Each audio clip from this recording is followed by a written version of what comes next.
7월 14일 수요일입니다. 사무엘상 11장 사울의 활약이라는 주제로 말씀을 나누겠습니다. 먼저 기도로 시작하신 후 성경을 1회 3 읽기 바랍니다. 꾸준한 용성을 여는 당신의 인생을 변화시킵니다. 말씀 다 묵상하셨습니까? 첫 번째, 기브아와 길르앗 야베스. 1절입니다. 암몬 사람 나하스가 올라와서 길르앗 야베스에 맞서 진침해 야베스 모든 사람들이 나하스에게 이르되 우리와 언약하자. 그리하면 우리가 너를 섬기리라 하니. 길르앗 야베스는 요단 동편 므낫세 반지파에게 분배된 땅입니다. 암몬에서 멀지 않아 공격을 받기 쉬운 지역입니다. 사사시대 말기에서 왕국시대 초기로 진입하는 시대였는데 길르앗 야베스는 암몬과 전쟁에 대한 의지가 없이 주종관계 서약을 해주면 종이 되겠다고 작정을 합니다. 하지만 암몬은 오른쪽 눈을 빼야 주종 서약을 하겠다고 모욕을 합니다. 그래서 야베스 장로들은 한 주간의 말미를 얻어 이스라엘 온 지역에 자신들을 구원해달라고 전령을 보냅니다. 4절입니다. 이에 전령들이 사울이 사는 기브아에 이르러 이 말을 백성에게 전하매 모든 백성이 소리를 높여 울더니. 전령을 보냈던 곳 중에서 가장 반응을 세게 했던 곳이 기브아입니다. 기브아는 베냐민 땅으로 이스라엘의 왕이 된 사울이 거주하고 있는 곳입니다. 왜 기브아 사람들은 길르앗 야베스의 상황을 듣고 소리 높여 울었을까요? 성경의 역사를 알면 입체적으로 이러한 상황이 이해가 됩니다. 사사기 이야기 가운데 레위인이 첩을 찾으러 베들레헴에 있는 장인 댁에 갔다가 베냐민 땅 기브아의 한 노인 집에 머물렀던 이야기를 기억하실 것입니다. 그때 기브아의 불량배들이 레인의 첩을 윤관하고 살해합니다. 그 사건 때문에 베냐민 지파는 이스라엘 연합군의 600명을 제외하고 완전히 멸절을 당하게 됩니다. 베냐민과 이스라엘 총회의 전쟁을 발발시킨 지역이 바로 사울의 고향 기브아입니다. 사사기 20장 13절 14절입니다. 그런즉 이제 기브아 사람들 곧 그 불량배들을 우리에게 넘겨주어서 우리가 그들을 죽여 이스라엘 중에서 악을 제거하여 버리게 하라 하나 베냐민 자손이 그들의 형제 이스라엘 자손의 말을 듣지 아니하고 도리어 성읍들로부터 기브아에 모이고 나가서 이스라엘 자손과 싸우고자 하니라. 이스라엘 총회는 자신들의 형제 지파 하나가 사라질 위기에 처하자 정신을 차리고 이 지파를 살리기 운동에 나서게 됩니다.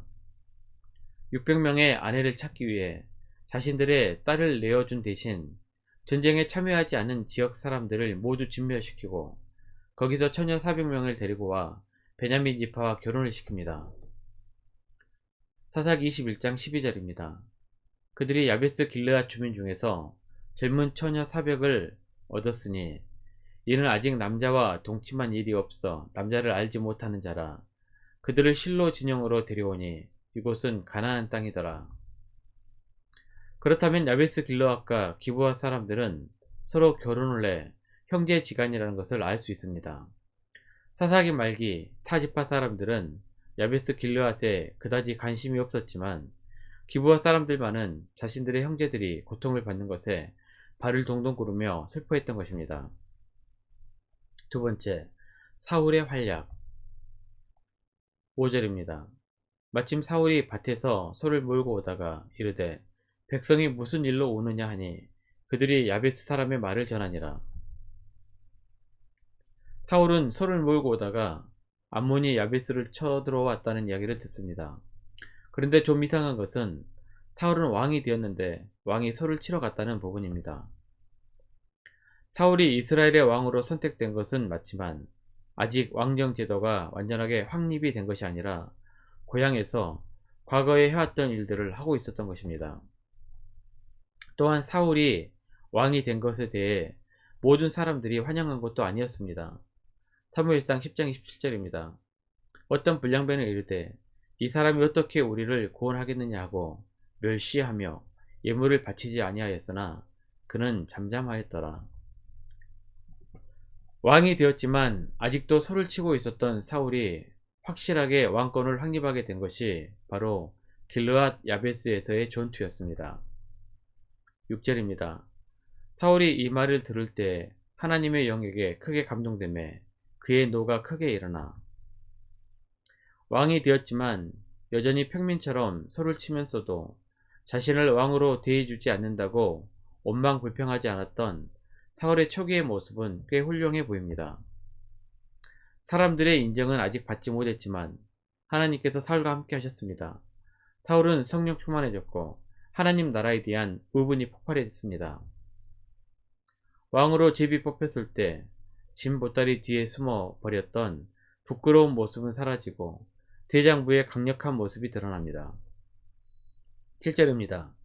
한 결의에 소를 잡아 각을 두고 전령들의 손으로 그것을 이스라엘 모든 지역에 두루 보내어 이르되 누구든지 나와서 사울과 사무엘을 따르지 아니하면 그의 소들도 이와 같이 하리라 하였더니 여호와의 두려움이 백성에게 임하매 그들이 한 사람같이 나온지라.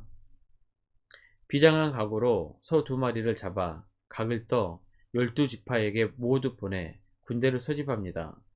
성령에 사로잡힌 사울의 명령에 33만의 군사들이 모입니다. 사울은 33만의 군사를 지휘하여 암몬을 상대로 대승을 거둡니다. 11절입니다. 이튿날 사울이 백성을 3대로 나누고 새벽에 적진 한가운데로 들어가서 날이 더울 때까지 암몬 사람들을 치매 남은 자가 다 흩어져서 둘도 함께한 자가 없었더라. 이 전쟁으로 사울의 왕권을 의심하는 사람들이 사라지게 됩니다. 사울이 왕이 된 것을 탐탁지 않게 여겼던 사람들마저도 사울의 권위 아래로 들어가게 됩니다. 15절입니다. 모든 백성이 길갈로 가서 거기서 여호와 앞에서 사울을 왕으로 삼고 길갈에서 여호와 앞에 화목제를 드리고 사울과 이스라엘 모든 사람이 거기서 크게 기뻐하니라. 길갈에서 하나님께 화목제를 드림으로 사울 왕의 취임식을 거행하게 됩니다. 그리고 사울의 왕권을 공고히 하게 됩니다. 말씀 요약합니다. 첫 번째, 형제자매의 아픔을 함께 나누어 주고 연락도 하며 도움을 줄 수 있는 교우들이 되시기를 바랍니다. 두 번째, 수줍어하던 사울이 용사로 거듭난 것은 성령 충만함 때문입니다. 우리도 성령 충만함으로 권능을 받고 삶 속에서 늘 승리하시기를 기도합니다. 1년 성경 일독 주간 계획입니다. 오늘은 수요일 잠언 11장에서 13장 말씀을 천천히 묵상하십시오. 7월 중보기도 제목입니다. 5가지 기도 제목을 넣고 충분히 기도하시길 바랍니다.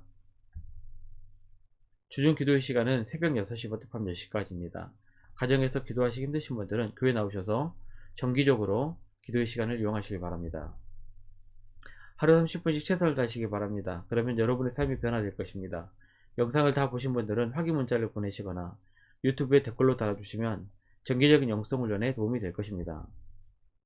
오늘 하루도 승리하시기를 기도합니다.